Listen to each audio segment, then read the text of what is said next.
3 kita akan belajar tentang pengenalan atau pembuatan peta lapangan. Nah, pasti kakak di sini ketika SD atau SMP pernah buat sebuah peta. Nah, sekarang kita akan belajar tentang peta lapangan. Apa itu peta lapangan? Nah, sebelum kita jauh terkait dengan peta lapangan, seperti yang di materi sebelumnya terkait dengan azimut, back azimut, kita butuh satu alat ini. Alat ini disebut dengan protaktor. Protaktor ini membantu kita ketika kita membuat sebuah peta lapangan, atau tadi ketika juga menentukan back azimut ataupun bearing ataupun intersection, kita juga membutuhkan alat ini. Alat ini mudah ditemui dan harganya cukup terjangkau di toko pramuka ataupun di toko-toko adventure lainnya. Nah, kembali lagi di satelit di Google Earth. Di sini merupakan peta atau peta dari satelit. Saya ambil di area Universitas Gadjah Mada, khususnya di lapangan. Di sini kita akan membuat peta lapangan. Saya ambil contoh 4 titik. Jadi titik pertama itu ada di tengah atau yang berwarna kuning.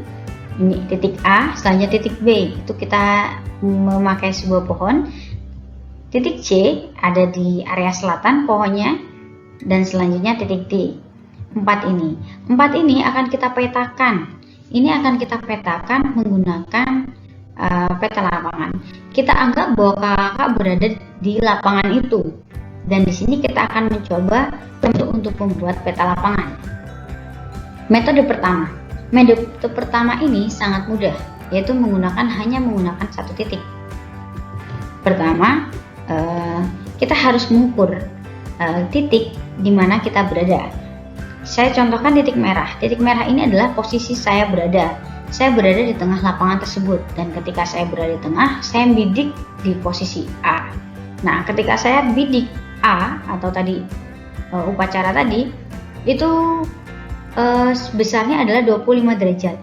Nah, lalu saya menghitung jarak dari saya ke A itu berapa meter, dan setelah saya jalan atau 2 kali langkah, biasanya 2 meter, atau ketika kakak bawa pita yang buat meteran yang untuk mengukur jarak, itu juga bisa.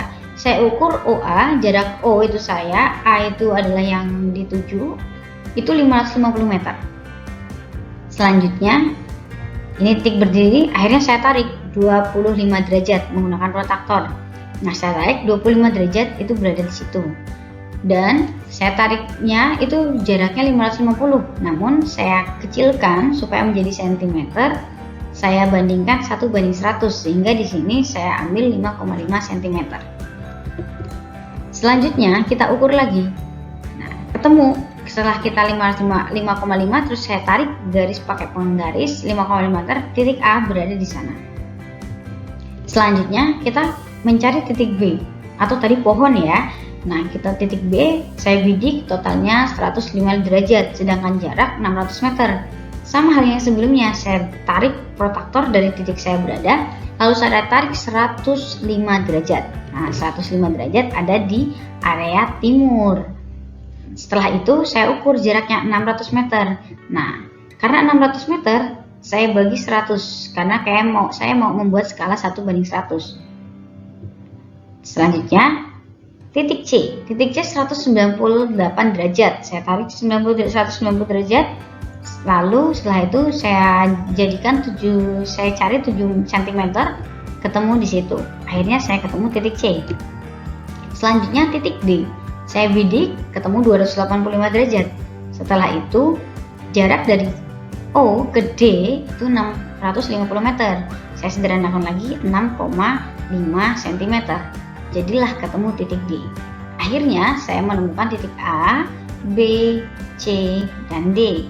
Namun perlu dipahami bahwa untuk membuat peta menggunakan satu titik itu mempunyai beberapa kelebihan dan kekurangan. Kelebihannya ini akan lebih cepat prosesnya. Namun keakuratan atau akuransi dari pembuatan peta ini sangat minim. Perlu ketelitian yang sangat luar biasa, khususnya perhitungan jarak. Nah, karena jarak ini kita menggunakan langkah yang akhirnya subjektif per orang, setiap langkah berbeda, dan kita hanya membayangkan 1 meter itu misalnya 2 langkah, sehingga menjadikan peta lapangan terkadang terdistorsi atau jaraknya itu tidak akurat, sehingga kadang hasilnya miring-miring. Ini adalah kelebihan menggunakan satu titik. Human errornya terlalu besar, maka kita coba menggunakan 2 titik. Oh iya, ini skalanya 1:100. Ingat, 1:100 seperti yang pada bagian pertama, 100 skala. 1:100 artinya 1 cm di dalam peta itu merupakan 100 cm di jarak sebenarnya, atau 1 meter.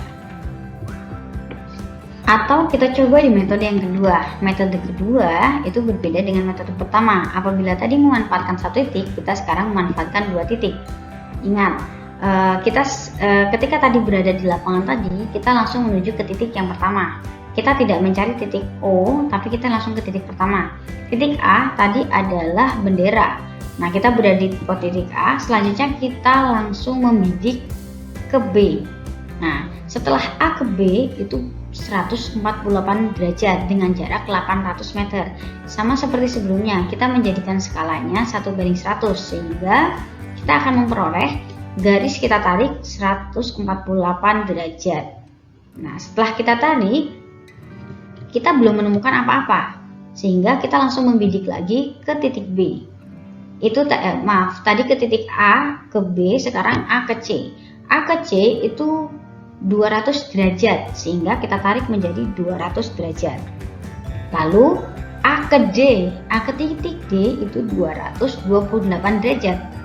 Kita tarik, nah akhirnya ketemu. Tapi ini kita belum tahu titik tepatnya itu di mana. Kita hanya punya gambaran satu titik A, namun kita titik B, C, dan D kita belum menemukan. Lalu bagaimana selanjutnya? Nah, kita sudah menggunakan 2 titik, kita baru menggunakan 1 titik. Nah, metode ini menggunakan 2 titik, sehingga kita melihat jarak dari A ke B.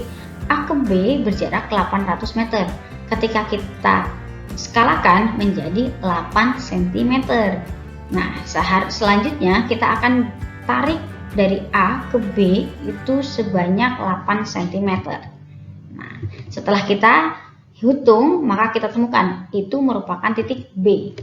Setelah kita mendapatkan titik B, bagaimana caranya kita mendapatkan titik C dan titik D?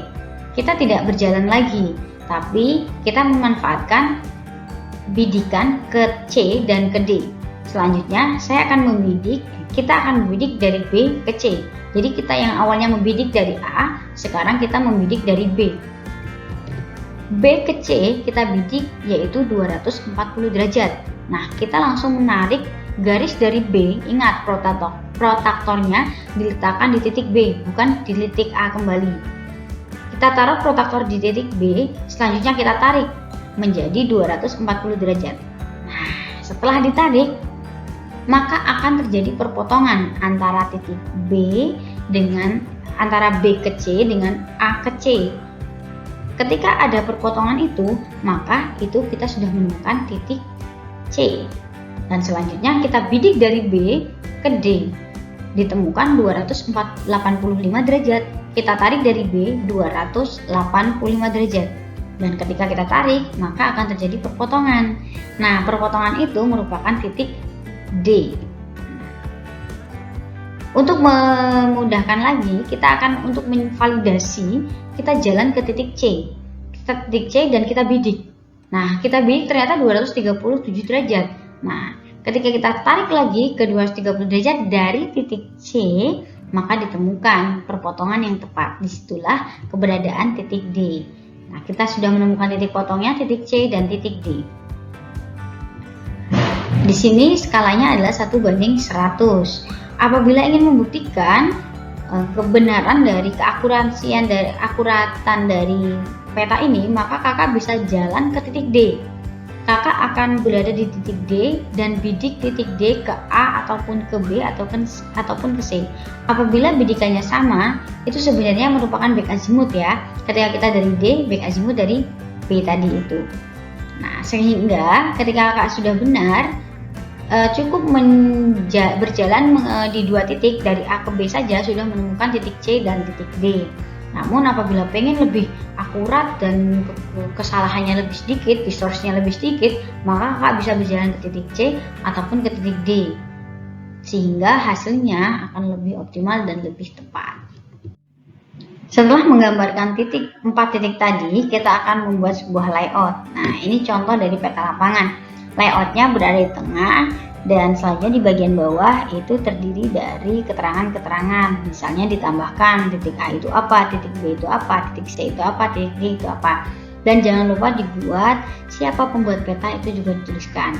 Sebenarnya untuk peta lapangan itu hanya kita bisa menggambarkan dari di atas bidang datar. Namun untuk posisi tepatnya di dalam peta kita belum bisa menentukan. Kita hanya bisa menggambarkan garis dari jarak yang sebenarnya ke dalam di atas bidang datar.